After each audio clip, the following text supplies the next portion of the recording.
On a clear autumn evening, the streets of Riverside Heights were quiet as FBI agent Robert Chen headed home after a grueling day investigating a series of bank robberies. His unmarked sedan moved steadily through the calm suburban streets, streetlights casting long shadows across the pavement. After 15 years with the Bureau, nights like these had become routine, finishing paperwork, making calls, and finally heading home long after most had settled in for dinner.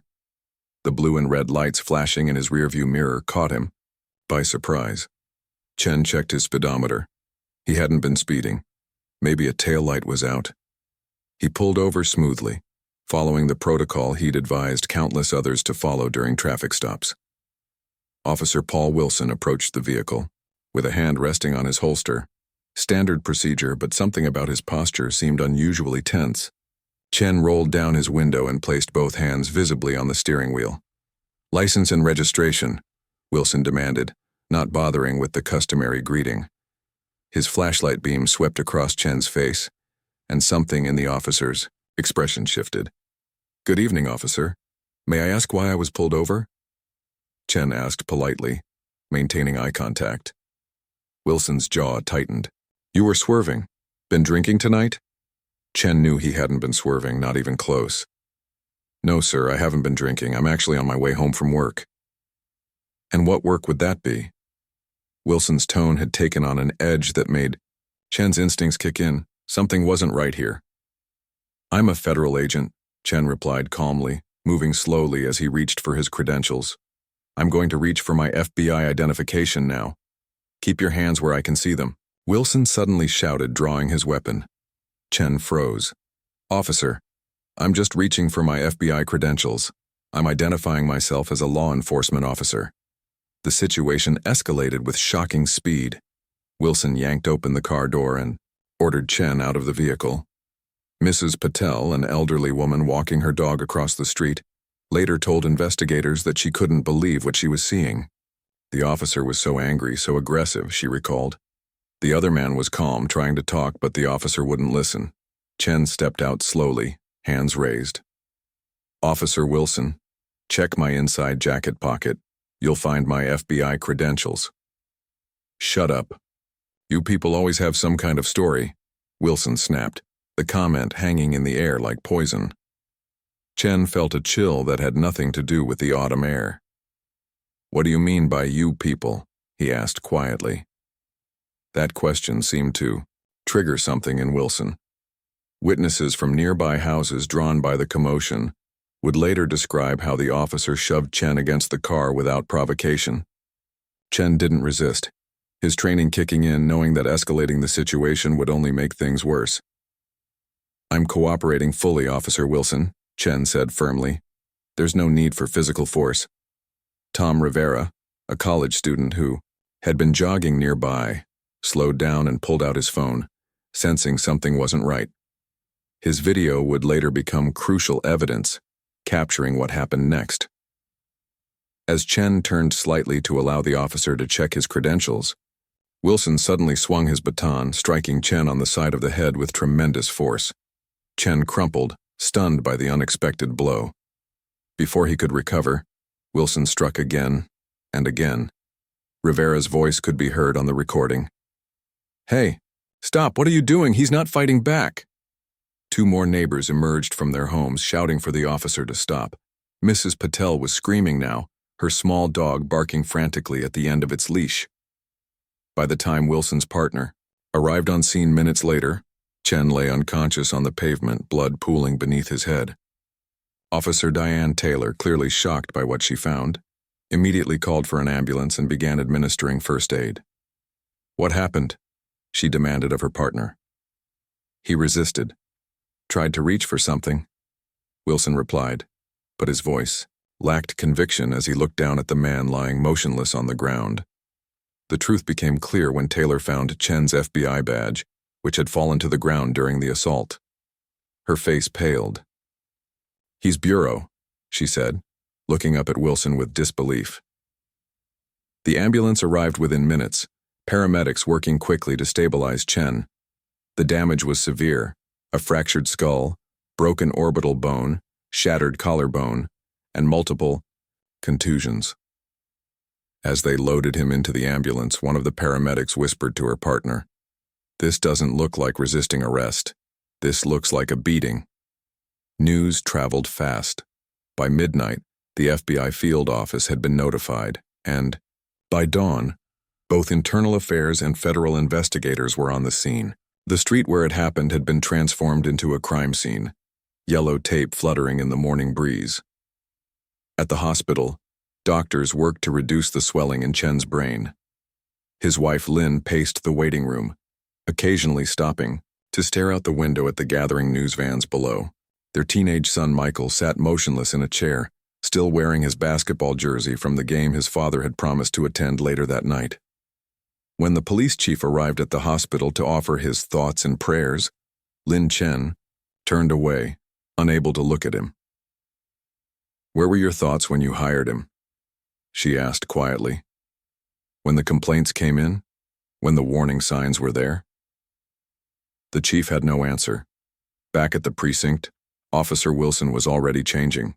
His story, the body camera footage which he initially claimed had malfunctioned, was mysteriously missing. But Rivera's cell phone video told the truth his camera could not.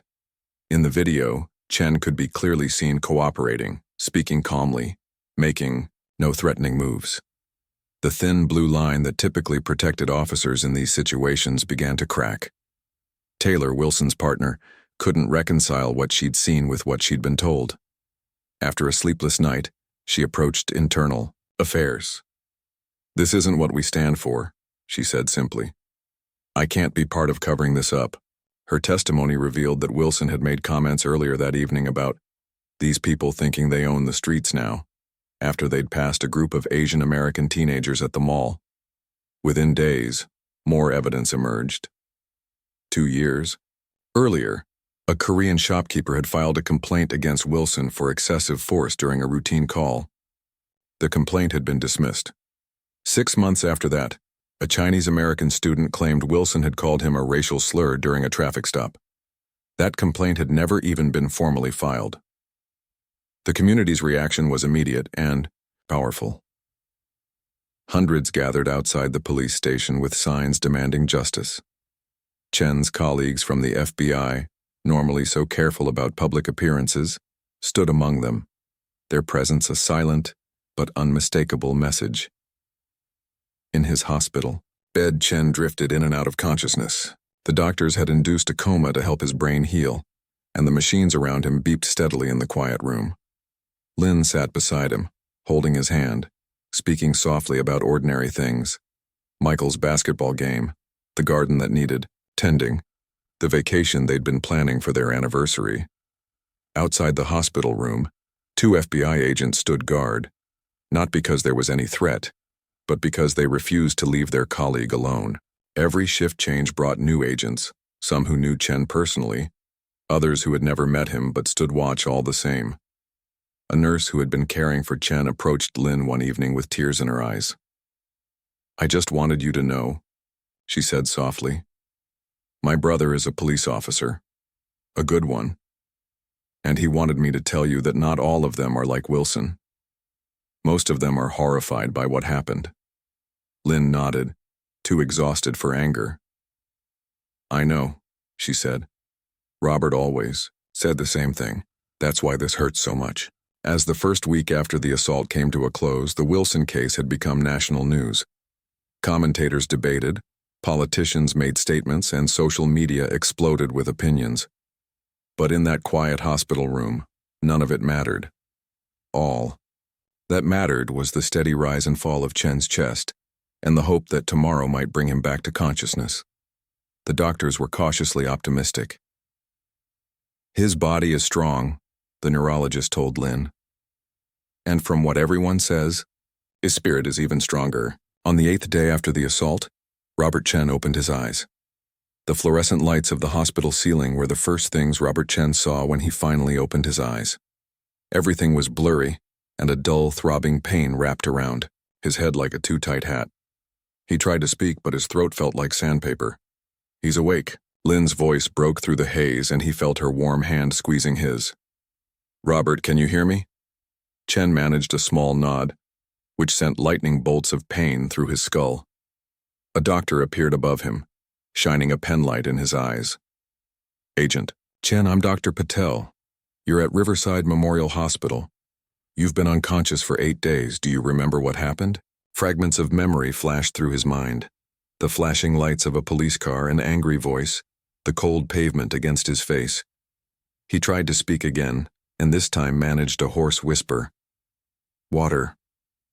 After taking a few sips through a straw, Chen looked at his wife. Her eyes were red-rimmed from crying, with dark circles underneath that told of sleepless nights. Their son Michael stood beside her, trying to look strong, but clearly shaken. "The officer," Chen croaked. "What happened to him?" "He's been suspended without pay," Lin said. "There's an investigation, a big one."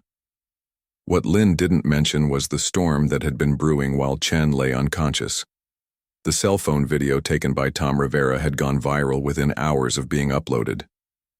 News channels played it on repeat, the footage clearly showing Officer Wilson striking Chen repeatedly without provocation, even as Chen tried to identify himself as an FBI agent. 2 days after the hospital room reunion, FBI Director Kayla, Washington herself, visited Chen. She sat beside his bed, her normally commanding presence softened by genuine concern. "The Bureau stands with you, Robert," she said firmly. "We've assigned our best team to investigate. This wasn't just an assault on you.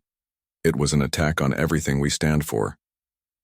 Chen appreciated her words but felt uneasy about becoming the center of such attention.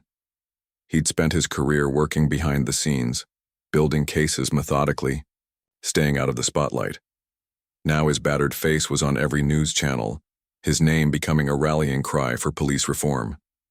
Meanwhile, across town, the investigation into Officer Paul Wilson was gaining momentum. Internal Affairs had initially tried to handle things quietly, but the FBI's involvement changed everything. Federal agents descended on the police precinct, requesting files, interviewing officers, and examining Wilson's record with microscopic attention. What they found troubled them deeply. "We've got something," Agent David Nakamura told his supervisor, spreading documents across a conference table at the FBI field office. "Wilson has a pattern. These complaints go back years." The young files revealed a history of excessive force complaints, particularly against people of color. Most had been dismissed due to lack of evidence or quietly settled with small payouts and confidentiality agreements. The deeper they dug, the more disturbing the picture became. His dash cam and body camera footage is missing from 5 separate incidents in the past year alone, Nakamura pointed out. "That's not coincidence, that's a cover-up." Officer Diane Taylor, Wilson's partner on the night of the assault, became a crucial witness. Initially hesitant to speak against a fellow officer, the video evidence and Chen's serious injuries compelled her to come forward. Wilson made comments that night, she admitted during a formal interview. "Before we even pulled Chen over, he saw an Asian man driving a nice car and said something about checking if it was stolen." Taylor's testimony cracked the wall of silence. 3 more officers came forward with similar accounts of Wilson's behavior and prejudiced comments. One revealed that Wilson often targeted Asian drivers for minor infractions or random searches. The police chief, feeling the pressure from both the public and the federal investigation, held a press conference. Standing stiffly at a podium surrounded by reporters, he read from a prepared statement. "The actions of Officer Wilson do not reflect the values of our department. We are cooperating fully with federal investigators and conducting our own internal review of policies and procedures." The words rang hollow to many, especially when reporters asked why Wilson's previous complaints hadn't been properly investigated. The chief's non-answers only fueled public anger. Back at the hospital, Chen began the difficult process of recovery. The head trauma had left him with persistent headaches and occasional dizziness. His broken collarbone and ribs made even simple movements painful. Physical therapists visited daily, helping him regain strength and mobility bit by bit. "I want to see the video," Chen told Lin one evening, after the nurses had finished their rounds. "Are you sure?" she asked, concern etched on her face. It's hard to watch. I need to know exactly what happened," he insisted. I only remember pieces. Lynn reluctantly handed him her tablet. Chen watched in silence as the scene unfolded. The traffic stop, the escalation, and then the violent assault that left him unconscious on the pavement. Seeing it from an outside perspective was surreal, like watching something happen to a stranger. There were witnesses, he said quietly when the video ended. People who tried to help. Yes, Lynn replied. They've all given statements. Mr. Rivera, who took the video, visits the hospital almost every day to check on you. The Patels brought food for Michael and me twice last week. People care, Robert. The support extended beyond individuals. Chen's FBI colleagues maintained their vigil outside his room, rotating in shifts. The local Asian American community organization sent cards and flowers. Even officers from other precincts stopped by, wanting to make it clear that Wilson's actions didn't represent them. As Chen's physical recovery progressed, the investigation gathered more evidence. The FBI forensic team recovered Wilson's deleted text messages, revealing conversations with other officers that contained undeniably racist language. They also found that the malfunction of Wilson's body camera had been deliberate. He had disabled it before approaching Chen's vehicle. Most damning of all was the discovery that the department had buried a psychological evaluation from 2 years earlier that recommended Wilson be removed from street duty due to concerning patterns of judgment and impulse control. The report had been filed away and ignored. The district attorney, a career prosecutor named James Rivera, reviewed the mounting evidence and made his decision. Flanked by senior investigators, he announced charges against Wilson that went far, beyond the usual slap on the wrist often seen in police misconduct cases.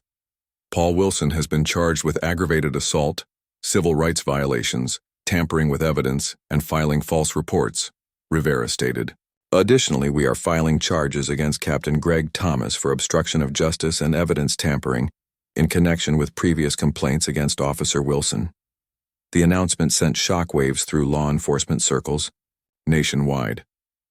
Charging a superior officer for covering up misconduct was almost unheard of. 3 weeks after the assault, Chen was finally cleared to go home. A small crowd of supporters gathered outside the hospital as he was wheeled out, his still healing body unable to walk the distance to the waiting car.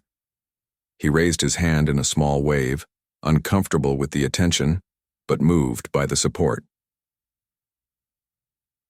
At home, the healing continued, but the psychological impact became more apparent. Chen flinched at the sound of sirens. Nightmares interrupted his sleep, leaving him gasping and sweating in the darkness. Lynn would hold him during these moments, neither of them speaking about the fear that now lived with them. The FBI offered counseling services, which Chen initially resisted.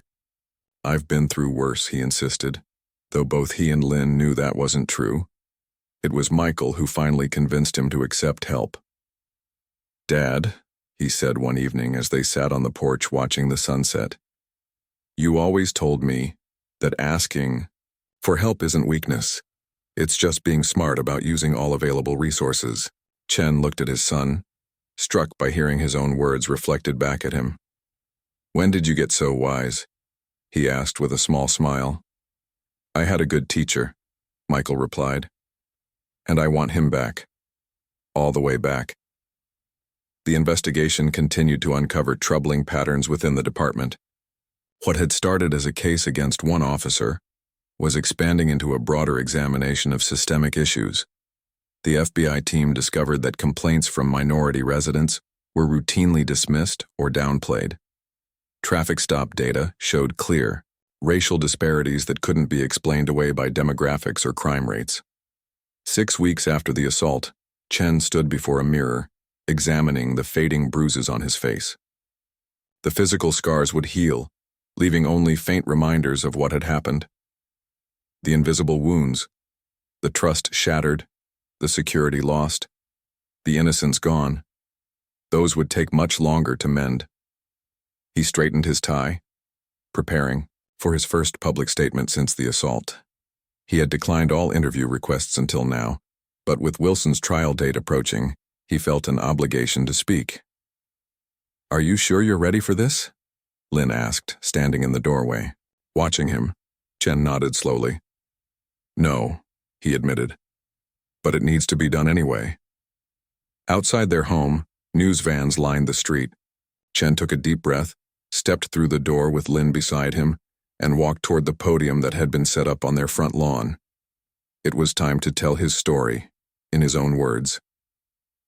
The morning air was crisp as Robert Chen stood at the podium in front of his home, cameras clicking and reporters waiting in hushed anticipation. Lin stood just behind him, her hand resting lightly on his back, a touch only he could feel, but one that gave him strength. He looked down at his prepared statement, then set it aside. After everything that had happened, he wanted his words to come from the heart, not from a carefully crafted script. "Good morning," he began, his voice steady despite the knot in his stomach. "My name is Robert Chen. I've been a federal agent for 15 years. Before that, I was a county prosecutor. I've dedicated my life to upholding the law and ensuring justice for all people." He paused, collecting himself. 7 weeks ago, that same system of justice that I've served failed me in the most violent way imaginable. The yard fell silent except for the whir of camera shutters. I was pulled over for no legitimate reason. I followed every procedure that I've advised others to follow during traffic stops. I was respectful, compliant, and clear about my identity as a law enforcement officer. Despite this, I was assaulted so severely that I spent 8 days in a coma and am still recovering from my injuries. Chen gripped the sides of the podium, feeling a wave of dizziness, a lingering effect of his head trauma that doctors said might persist for months. "I'm not here to talk about my injuries or to seek sympathy. I'm here because what happened to me is not an isolated incident. It's part of a pattern that has been allowed to continue for far too long." Behind the sea of reporters, a small crowd had gathered. Chen noticed Tom Rivera, the college student who had recorded the assault. Beside him stood Mrs. Patel, the elderly woman who had witnessed the attack while walking her dog. Throughout the neighborhood, people had come out of their homes to listen. I've spent my career believing in the system, believing that accountability exists, that justice prevails, and that the badge represents protection for all citizens, not just some. That belief has been shaken but not destroyed. He cleared his throat, feeling unexpected emotion welling up. "My son asked me last week if I was angry. The truth is, yes, I am angry. I'm angry that Officer Wilson felt empowered to act the way he did. I'm angry that warning signs were ignored. I'm angry that it took my badge and my broken body to finally force action. But more than anger, what I feel is determination. Determination to ensure that something meaningful comes from this pain." As Chen spoke, across town at the police headquarters, a different kind of gathering was taking place. Officers packed the break room, watching his statement live on the wall-mounted television. Opinions in the department had fractured in the weeks following the assault. Some officers stood firmly behind Wilson out of a misguided sense of loyalty.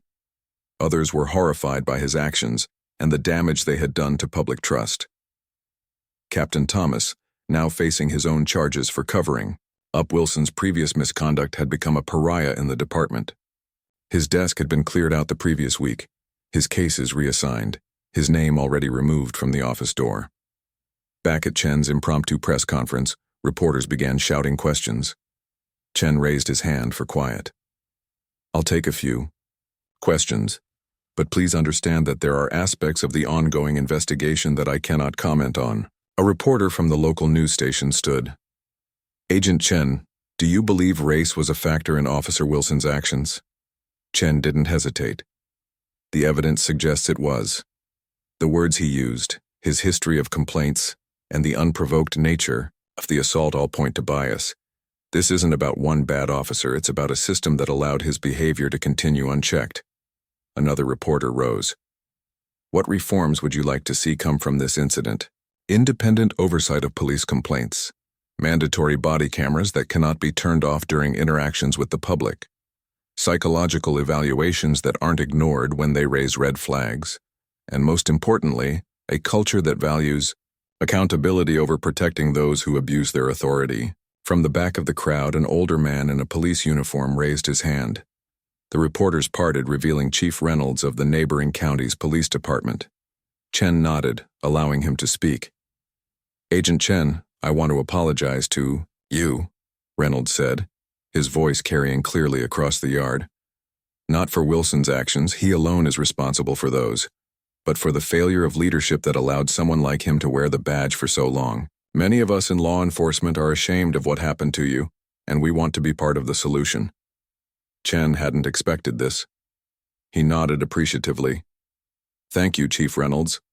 I believe most officers are good people trying to do a difficult job. That's why it's so important that those who betray that trust are held accountable." As the press conference ended and the reporters began to pack up their equipment, Chen felt exhausted. The simple act of standing and speaking for 30 minutes had drained what little energy his healing body possessed. Lynn slipped her arm around his waist, helping him back toward the house. To his surprise, people from the neighborhood approached, forming a line to speak with him briefly. An elderly man clasped his hand, simply saying, "Thank you for your courage." A young mother with a child on her hip told him her brother was a police officer in another state who had been trying to report misconduct in his department for years. A teenager awkwardly offered him a handmade card signed by students at the local high school. These small gestures moved Chen more deeply than any official statement of support from his superiors at the FBI. These were the people he had sworn to protect and serve. Their trust was what mattered most. Inside, finally able to sink into his armchair, Chen closed his eyes. "That was harder than I expected," he admitted to Lynn. "You did well," she assured him, bringing him a glass of water and his pain medication. People needed to hear from you. Their son Michael had watched the press conference from inside, not wanting to be in the camera shots. Now he sat across from his father, his expression thoughtful. "Do you really think anything will change, Dad?" he asked. "I mean, we've seen this before. Something horrible happens, everyone talks about change, and then nothing really happens." It was the question Chen had been asking himself for weeks. "I don't know," he answered honestly. "But I do know that silence guarantees nothing will change. Speaking up at least gives us a chance." As days passed, Chen's story continued to resonate. Other victims of police misconduct came forward with their stories, emboldened by his example. Civil rights organizations used the momentum to push for legislation that had stalled for years. The FBI expanded its investigation to examine department-wide practices. Officer Wilson's attorney attempted to have the case moved to another jurisdiction, claiming his client couldn't receive a fair trial due to media coverage. The motion was denied. The evidence against Wilson continued to mount as the investigation uncovered more troubling details about his history. 3 months after the assault, Chen was cleared to return to light desk duty at the FBI field office. His first day back, he was met with a standing ovation from his colleagues. It embarrassed him but also touched him deeply. "We've missed you," his supervisor told him privately, "and we need your voice in the conversation that's happening now." That conversation was happening at every level. The Justice Department had launched a pattern and practice investigation into the entire police department. City council meetings were packed with citizens demanding change. Police academy training was being overhauled to include more extensive education on bias and de-escalation. Not everyone welcomed these developments. Chen received threatening letters, online forums, filled with comments defending Wilson and attacking Chen. Some claimed he had provoked the assault or was exaggerating his injuries. Others suggested he was being used as a political pawn. "Don't read the comments," Lynn advised him after finding him scrolling through a particularly vicious thread one evening. "Those people don't know you. I need to understand what we're up against," Chen replied. "The resistance to change is as strong as the demand for it." As the date for Wilson's trial approached, tensions in the city increased. Small protests formed outside the courthouse daily. Counter-protesters occasionally appeared, though they were always outnumbered. Security was heightened around the Chen family home after several suspicious vehicles were spotted driving slowly past. Robert's health continued to improve gradually. The headaches became less frequent, though they still struck without warning, sometimes leaving him unable to function for hours. His physical therapist was pleased with his progress, but warned that some effects of his injuries might be permanent. "You may always have some pain," Dr. Williams told him during a checkup, "and the neurological symptoms, the occasional dizziness, light sensitivity, memory issues, they might improve, but may not disappear entirely." Chen accepted this news with outward calm, but inwardly, it devastated him. Would he ever be able to return to full field duty? Would he be relegated to a desk for the remainder of his career? These questions kept him awake at night, staring at the ceiling while Lynn slept beside him. One evening, as he sat on the back porch watching the sunset, Officer Diane Taylor, Wilson's former partner who had testified against him, visited. Unexpectedly, Lynn showed her to the porch and then tactfully left them alone to talk. "I'm not sure if I should be here," Taylor said, standing awkwardly by the railing, "but I wanted to see how you were doing." Chen gestured to the chair beside him. "Please sit, and thank you for coming. It couldn't have been easy for you to speak up." Taylor sat, her posture rigid. "It wasn't. But watching that video, seeing what Paul did to you, I couldn't stay silent. Some of my colleagues aren't speaking to me now." "I'm sorry about that." She shook her head. "Don't be. If they think loyalty means covering up assault, they're not the kind of cops I want to work with anyway." She paused, looking out at the darkening yard. "The department is changing, Agent Chen. It's painful and messy, but it's happening. Your case made it impossible to keep ignoring the problems." As she left an hour later, Chen felt a glimmer of hope that had been missing for months.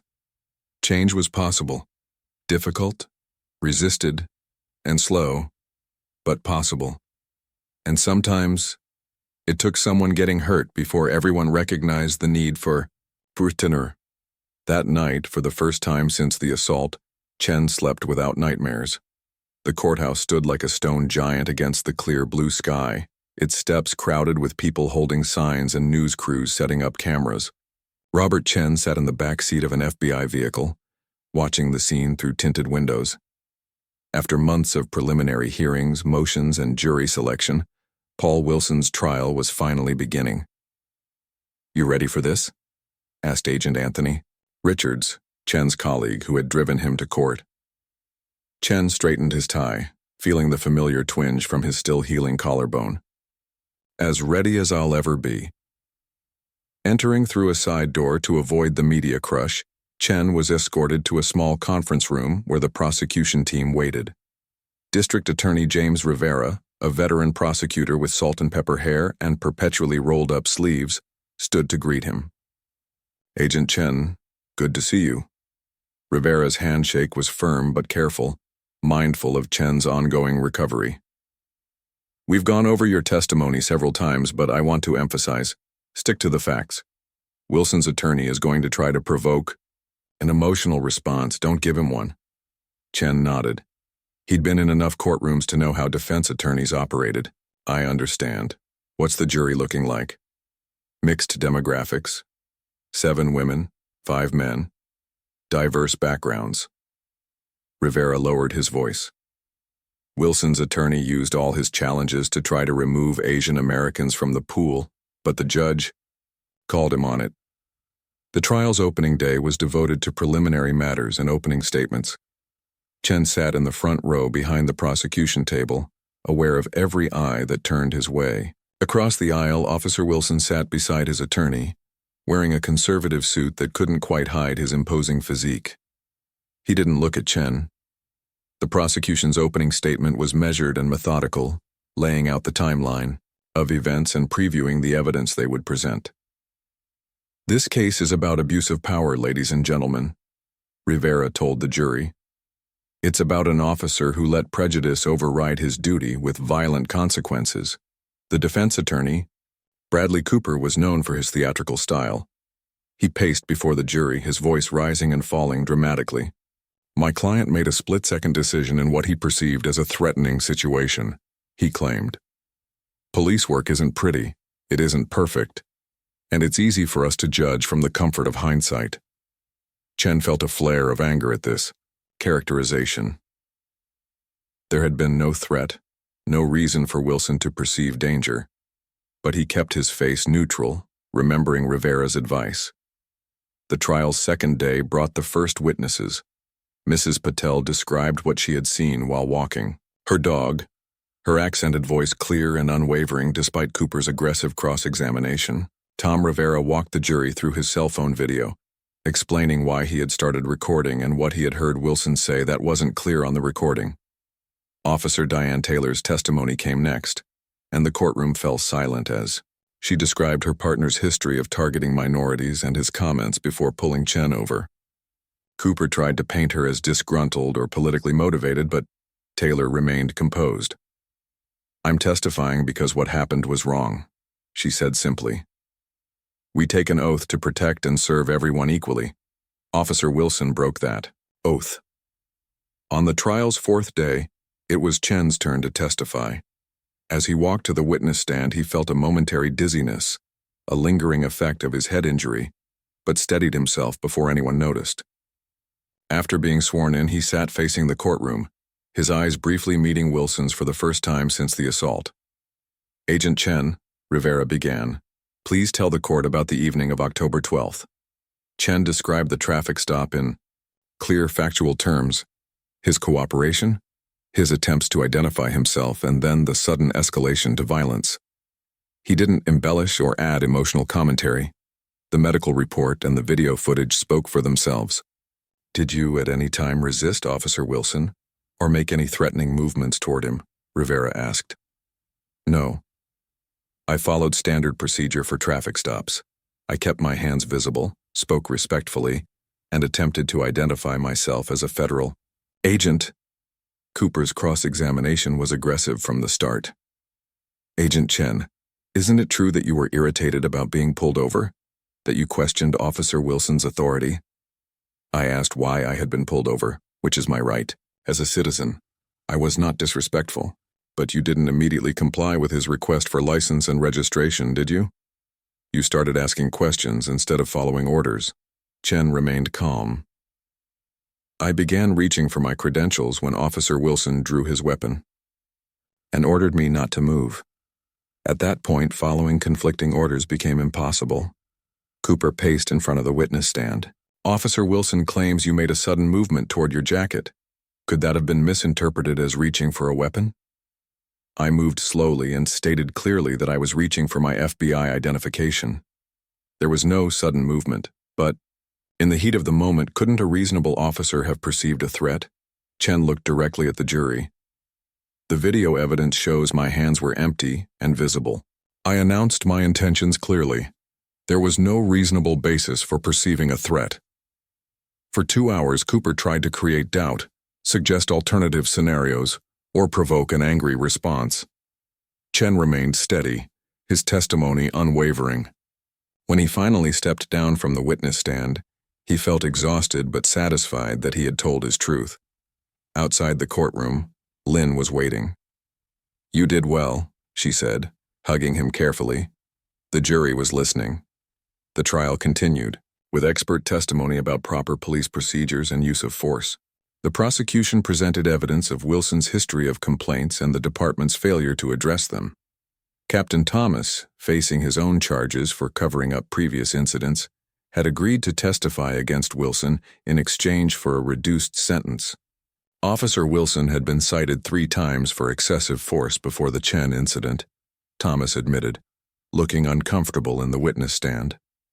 "I was instructed by higher-ups to handle these matters internally, rather than allowing them to proceed to formal disciplinary action." "And why was that?" Rivera asked. Thomas hesitated. "Department politics. Concerns about public image and liability. It was wrong, but it was how things were done." As the first week of the trial ended, the prosecution's case appeared strong. The video evidence was compelling, the witness testimony consistent, and the pattern of previous misconduct damning. But criminal trials involving police officers were notoriously difficult to win, regardless of evidence. The defense began its case the following Monday, calling character witnesses who described Wilson as a dedicated officer who had received commendations for bravery. A police psychologist testified about the stress officers face and how it can affect split-second decisions. An expert on police procedures suggested that Chen's movements could have been misinterpreted as threatening in certain contexts. Finally, Wilson himself took the stand. Clean-shaven and somber in a navy suit, he looked more like a banker than the angry officer in the video. He expressed deep regret for Chen's injuries while maintaining that he had acted based on perceived threat. "I saw him reaching inside his jacket after I told him not to move," Wilson claimed. "In that moment, I feared for my safety." "And the racial slurs witnesses heard you use?" Rivera asked during cross-examination. "How do those fit with your claim that this was just about officer safety?" Wilson denied using slurs, suggesting the witnesses had misheard or were biased against police. When Rivera played audio from previous traffic stops, where similar language was clearly audible, Wilson had no explanation. The most dramatic moment came when Rivera played the complete video of the assault, frame by frame, asking Wilson to identify the threat in each moment. As the courtroom watched Chen being struck repeatedly while clearly offering no resistance, Wilson's claims of self-defense crumbled. "Your testimony is that this was a proportional response to a perceived threat?" Rivera asked, freezing on an image of Wilson raising his baton for a third strike, while Chen lay motionless on the ground. Wilson had no answer. After 2 weeks of testimony, both sides presented their closing arguments. Cooper appealed to the jury's sympathy for the difficult job police face. Rivera focused on the evidence and the clear violation of both law and trust. Officer Wilson didn't see a threat that night, Rivera concluded. He saw someone he decided didn't deserve the same protection and respect as everyone else. That's not law enforcement. That's the opposite of what the badge stands for. As the jury filed out to begin deliberations, Chen felt a strange calm. He had done everything he could. Now it was up to 12 citizens to decide whether an officer would be held accountable for violence committed under color of authority. The deliberations lasted just 6 hours, remarkably quick for such a high-profile case. As the jury filed back into the courtroom, Chen studied their faces, looking for any hint of their decision. They avoided eye contact, their expressions unreadable. The courtroom fell silent as the judge addressed the jury foreperson. "Has the jury reached a verdict?" "We have, Your Honor." Wilson stood with his attorney, his face pale but composed. Chen felt Lin's hand tighten around his as they waited. "On the count of aggravated assault, we find the defendant guilty." Chen closed his eyes briefly as the foreperson continued through the charges. Guilty of civil rights violations, guilty of filing false reports, guilty of evidence tampering. Wilson had been convicted on all counts. There was no outburst in the courtroom, just a collective exhale. Wilson showed no visible reaction as officers approached to take him into custody. His attorney immediately announced they would appeal. Outside, a cheer went up from the crowd gathered on the courthouse steps when the verdict was announced. News crews scrambled to get statements from anyone leaving the courtroom. Chen declined to speak, letting Rivera handle the press conference.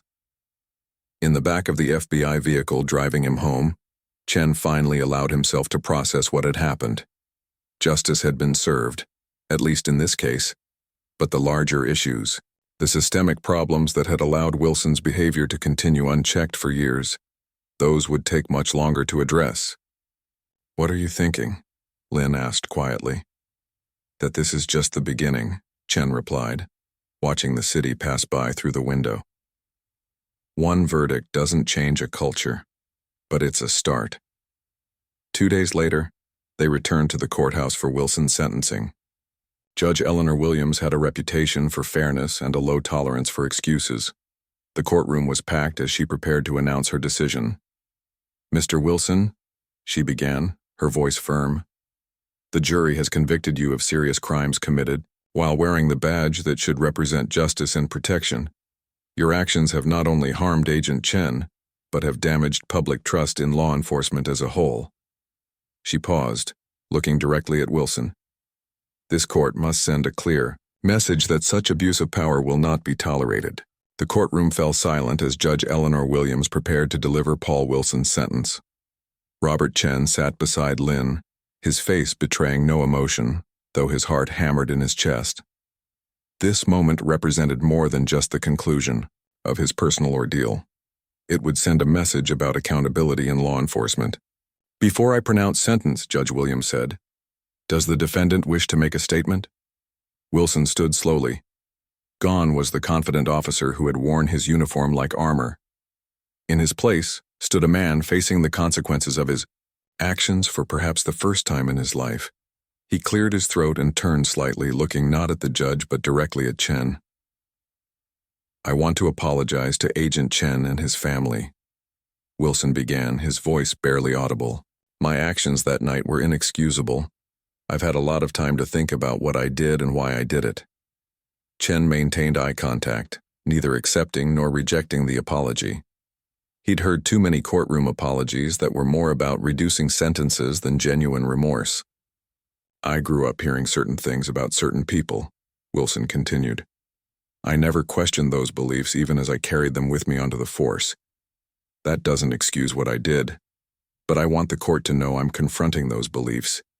Now." Judge Williams nodded. "Thank you, Mr. Wilson. Does the victim wish to make an impact statement at this time?" Chen hadn't planned to speak.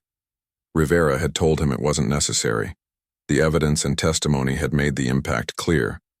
But sitting there, feeling the weight of this moment, he realized he needed to address not just Wilson, but the larger issues at play. He approached the podium, conscious of every eye in the room following him. The occasional dizzy spells still plagued him, but today his mind was clear, his purpose certain. "Your Honor, what happened to me wasn't just about one officer's actions or one traffic stop gone wrong. It represents a breakdown in the systems, designed to protect all citizens equally." Chen spoke about his 15 years in law enforcement, his belief in justice, and how that belief had been tested but not destroyed. He spoke about the physical pain he still endured and the psychological impact on his family. But then he turned to the future. "Punishing Officer Wilson won't fix the underlying problems. We need meaningful reform, better training, genuine accountability, and a culture that values every life equally. My hope is that my experience becomes a catalyst for that change, not just a statistic in a report." Judge Williams listened intently. When Chen finished and returned to his seat, she thanked him for his perspective. Then she turned back to Wilson. "Mr. Wilson, having considered the jury's verdict, the evidence presented, the impact on the victim, and your statement today, I am ready to impose sentence." The room seemed to hold its collective breath. "For the charge of aggravated assault of a federal agent, I sentence you to 15 years in federal prison. For the civil rights violations, an additional 7 years to run consecutively. For evidence tampering and filing false reports, 3 years to run concurrently." Murmurs spread through the courtroom as people calculated the total, 22 years. It was an unprecedented sentence for police misconduct. "Furthermore," Judge Williams continued, "I am ordering that the first 5 years be served without possibility of parole. Mr. Wilson, your badge was a symbol of public trust. You violated that trust in the most fundamental way, and this sentence reflects the severity of that violation." Wilson showed no reaction as officers approached to take him into custody. His attorney immediately announced they would appeal the sentence as excessive. Outside the courthouse, reactions were mixed. Police unions released statements calling the sentence draconian and warning it would make officers hesitant to do their jobs. Civil rights organizations hailed it as a long overdue recognition that police should be held to a higher standard, not a lower one. For Chen and his family, the verdict and sentencing brought closure, but not complete healing. That would take much longer. 2 months after the sentencing, Chen sat in his doctor's office receiving news he had both expected and dreaded. "The latest scans show improvement," Dr. Patel explained. "But the damage to your vestibular system is likely permanent. You'll continue to experience occasional dizziness and balance issues, especially under stress." Chen nodded, absorbing this reality. "And what does that mean for my field status?"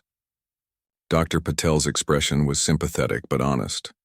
"I can't recommend full field duty, Robert. The unpredictable nature of the symptoms creates too much risk, for you and potentially for others." Though he had anticipated this outcome, hearing it confirmed felt like a physical blow. Fieldwork had been the core of his FBI identity for 15 years. Now that door was closing permanently. "What are my options?" he asked after a moment. "Training, consulting, analysis. There are many ways you can continue to serve while accommodating your condition." That evening, Chen sat on his back porch watching the sunset and contemplating his future. Lin brought him a cup of tea and sat beside him, giving him space to process before speaking. "I talked with Director Washington today," he finally said. "She's offered me a position leading a new division focused on police accountability and reform. It would involve training, policy development, and working with departments nationwide." Lin studied his face. "How do you feel about that?" "Mixed," he admitted. "It feels like making the best of a bad situation, but also like maybe this is where I'm meant to be now, using what happened to create real change." "You've always said everything happens for a reason," she reminded him gently. Maybe this is the reason. 6 months later, Chen stood before a room filled with police cadets at the FBI training facility in Quantico. His new role as Director of Law Enforcement Accountability and Reform had brought him to academies across the country, sharing his experience and the lessons that could be drawn from it. "The badge isn't just a symbol of authority," he told them. "It's a symbol of responsibility. The power you're being given comes with the highest possible obligation to use it fairly, justly, and equally for all people." After his presentation, a young cadet approached him. "Agent Chen, I just wanted to say thank you. I'm from Riverside Heights, the same neighborhood where it happened, watching how you handled everything. It's why I decided to go into law enforcement, to be part of the change." These moments sustained Chen through the challenges of his new role. The resistance was substantial, departments reluctant to admit problems, unions defensive about increased oversight, politicians wary of appearing anti-police. But there were also signs of progress. Body camera programs expanding, civilian review boards gaining real authority, psychological screening becoming more rigorous. 1 year after Wilson's sentencing, Chen received an unexpected letter. The return address showed it came from the federal prison where Wilson was serving his time. Chen stared at the envelope for a long time before opening it. Inside was a handwritten letter. Wilson explained that he had been participating in therapy and anti-racism programs in prison. He wrote about confronting the beliefs that had shaped his worldview and his actions that night. The letter contained no excuses, just an acknowledgement of harm done and a commitment to change. Chen didn't respond immediately. He wasn't sure if he ever would. Forgiveness wasn't something Wilson was entitled to demand or expect. But the letter did reinforce Chen's belief that people could change, that the systems could change, if given the right push and the right tools. Around the same time, the Justice Department completed its pattern and practice investigation of the police department where Wilson had worked. The findings were damning. Systemic discrimination, inadequate training, failure to discipline misconduct, and a culture that protected abusive officers. The department was placed under a consent decree requiring substantial reforms with federal oversight. Chief Reynolds, who had apologized to Chen at that first press conference, was appointed to lead the implementation of those reforms. He invited Chen to serve on the Civilian Advisory Committee that would monitor progress. "You have unique perspective," Reynolds told him. "You've seen the system from both sides now." 2 years after the assault, Chen stood at a podium again, this time addressing a congressional committee considering national police reform legislation. His testimony about his experience and the changes needed resonated across party lines. "This isn't about being anti-police," he emphasized. "It's about creating a system where good officers can thrive and bad ones can't hide. That benefits everyone, officers and citizens alike." The legislation, which included provisions for national standards on use of force, mandatory reporting of misconduct, and federal funding tied to implementation of best practices, passed with bipartisan support. It wasn't perfect. Compromise rarely is, but it represented meaningful progress. 3 years to the day after the traffic stop that changed his life, Chen visited the spot where it had happened. The street looked ordinary. Houses with neatly trimmed lawns, children riding bikes, neighbors chatting over fences. Nothing to indicate that a moment of violence had occurred there, a moment that had rippled outward to affect so many lives. He sat in his car for a few minutes remembering. The pain, the fear, the anger. They were still there, but they no longer defined him. What had happened here had taken things from him, but it had also given him a new purpose, a new path forward. His phone buzzed with a message from Michael. "Don't forget dinner at 6, bring the good wine. Big news to share." His son had just finished law school and was considering offers from several civil rights organizations.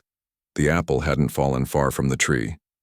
As Chen drove away, he noticed Officer Diane Taylor on bicycle patrol in the neighborhood. She had been promoted to Community Outreach Coordinator for the Reform Department, working to build relationships in areas where trust had been broken. She spotted him and waved. He waved back, a simple gesture of recognition between two people who had chosen to be part of the solution. That evening, surrounded by family and friends celebrating Michael's achievements, Chen found himself reflecting on the journey of the past 3 years. His body still carried the scars of what had happened, occasional headaches, the slight unsteadiness that sometimes caught him by surprise. But those physical reminders were balanced by what had been built: new policies, new training methods, new accountability systems spreading across departments nationwide. When it came time for toasts, Chen raised his glass. "To justice," he said, simply, not just in courtrooms, but in the everyday interactions that define who we are as a society. Later, as guests were leaving, Tom Rivera, now a journalist covering criminal justice issues, pulled him aside. "I'm doing a 5-year follow-up story next year," he said. "Looking at what's changed since it happened. Would you be willing to be interviewed?" Chen nodded. "I'd be happy to. There's still a long way to go, but it's important to acknowledge how far we've come." As he watched Rivera leave, Chen felt a sense of completion. The story that had begun with violence and injustice hadn't ended there. It had transformed into something else, a catalyst for change, a reminder that systems can be reformed when enough people demand better. The harshest sentence hadn't been the one Judge Williams gave to Paul Wilson.